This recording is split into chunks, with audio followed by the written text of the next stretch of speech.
what's up you guys? It's Emily. So today I'm back with a really special video, a video that's going to be near and dear to my heart if you know me. I am in love with conspiracy theories.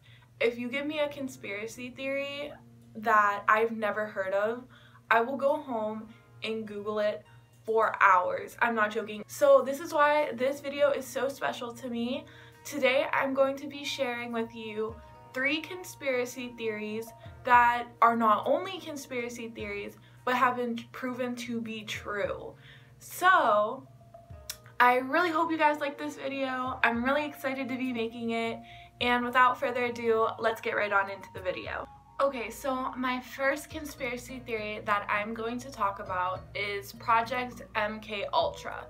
And you might have heard about this already. It's still said to be going on today, even though what I'm going to be talking about has an end date. You might have seen the video of Beyonce courtside with Jay-Z, and it kind of looks like she's just out of it. She's just like nodding her head with a blank stare. And that can also be a form of Project MK Ultra. So what Project MK Ultra actually is, or was an experiment held by the government in 1953, which pretty much they were giving the public drugs, mind-altering drugs, such as LSD, mushrooms, things of that nature without their knowledge. So their main goal of this was to create the perfect assassin or the perfect spy through different routes, such as giving the public drugs or electroshock or hypnotherapy, or really just abusing them to the point that they break and they create a split personality. So by split personality, I mean you have your original ego, which would be, if I was doing the testing, it would be like my ego right now, who I am, who I've always been. This is my original ego.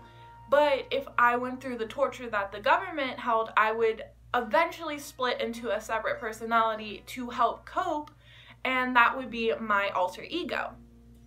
So the government's main goal was to have your ego turn into your alter ego, and your alter ego being a spy or assassin, and you go out and you obtain the information or you assassinate as the government tells you to. And if caught by the Russian government, you return to your original ego and you have no recollection of ever being a spy, of ever obtaining any information.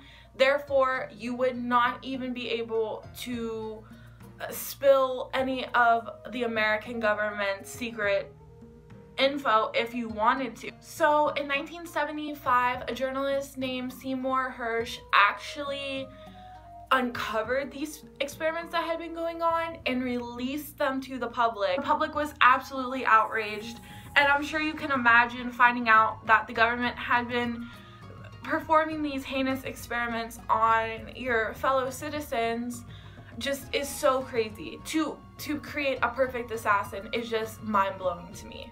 So the second conspiracy I'm going to talk about is Operation Northwoods. So what Operation Northwoods was in the 1960s, the US wanted to create terror attacks on their own citizens and then later blame it on Cuba, or more specifically Fidel Castro. The reason behind this was the US wanted to go to war with Cuba but didn't necessarily have a reason, and they wanted the US population to back them, they wanted their allies to back them, and so they would create these terror attacks and blame it on Cuba so that the allies and the citizens were outraged and they wanted to go to war. And so they were planning on having bombings on US soils in high population areas such as New York, Washington, hijacking planes. One specific instance was they wanted to pretend to hijack a plane filled with 20 college students that were actually CIA agents. And how they wanted this to occur was the 20 CIA agents would board a plane and have media coverage, and the plane was to go over Cuba and then be shot down by Cuba missiles or however they plan to frame Cuba. So what actually was going to happen was these 20 CIA agents were going to board this plane, they were going to take off, and then they were going to land in a nearby airbase. Then the US government would send up a drone with no passengers and have it take the flight route that the original plane was supposed to have taken.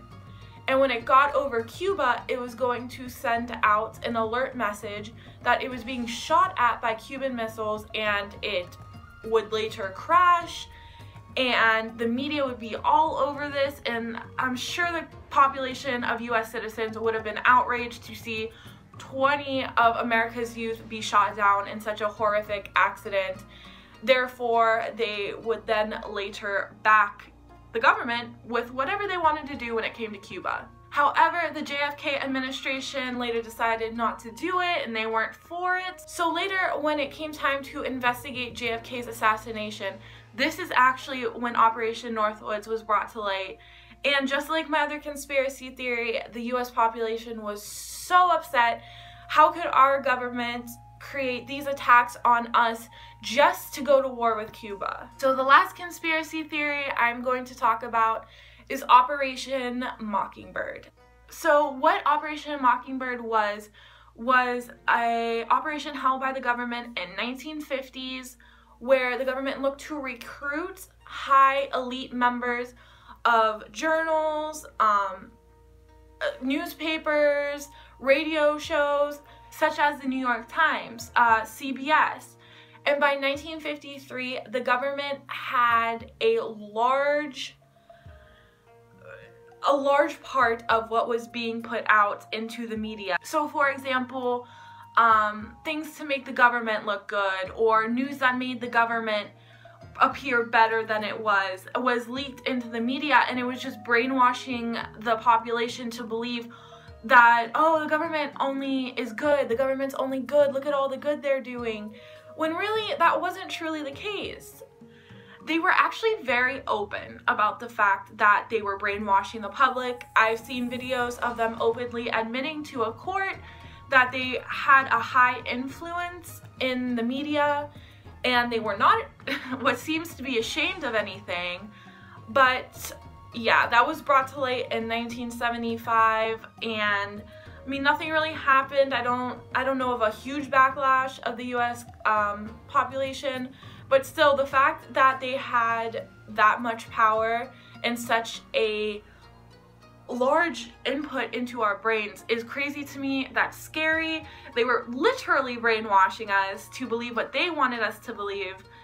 So I really hope you guys like this video. If you guys want me to do more conspiracy theories or anything of that nature, go ahead and leave it in a comment down below.